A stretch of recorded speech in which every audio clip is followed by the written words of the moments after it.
പങ്കാളിയെ ചൂസ് ചെയ്യുന്ന സമയത്ത് ലോങ് ടേമിൽ വലിയ ഒറ്റപ്പെടൽ അനുഭവിക്കാതിരിക്കണമെങ്കിൽ ഈ കാര്യങ്ങൾ മനസ്സിലാക്കിയേ മതിയാവുകയുള്ളൂ. നിങ്ങൾ അവരുടെ വാക്കുകളേക്കാൾ കൂടുതൽ അവരുടെ പ്രവൃത്തികളെ നിരീക്ഷിക്കുക. നിങ്ങളെ ഏത് രീതിയിലാണ് അവർ ട്രീറ്റ് ചെയ്യുന്നതെന്ന് അപ്പോഴാണ് ക്ലിയർ ആയിട്ട് മനസ്സിലാക്കാൻ പറ്റുക നിങ്ങളുടെ പ്രാധാന്യം എത്രമാത്രമാണ് അവരുടെ ജീവിതത്തിലുള്ളത് എന്നൊക്കെ.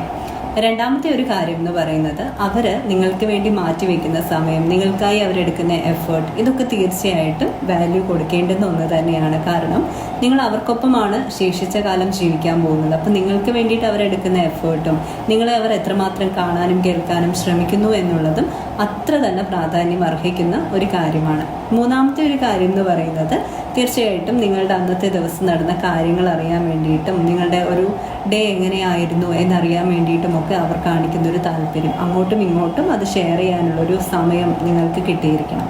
നാലാമത്തേത് ഇമോഷണൽ ചെക്ക് ഇൻ ചെയ്യുന്നു എന്നുള്ളതാണ്. അതായത് നിങ്ങളുടെ ഞാനിന്ന് മൂഡ് ഓഫ് ആണെന്ന് പറഞ്ഞാൽ നിങ്ങൾ ചിയറപ്പ് ചെയ്യാനോ അല്ലെങ്കിൽ നിങ്ങൾ ഇപ്പോൾ ഓക്കെ ആണോ എന്ന് ചോദിക്കാനോ ഒക്കെ വേണ്ടിയിട്ട് ഒരാളുണ്ടാവണം. അഞ്ചാമത്തെ ഒരു കാര്യം എന്ന് പറയുന്നത്, ഇവർ നമുക്ക് ഒരിക്കലും ഒരു ഒറ്റപ്പെടൽ സമ്മാനിക്കുന്ന വ്യക്തികളായിരിക്കില്ല എന്ന് ഉറപ്പുവരുത്തണം.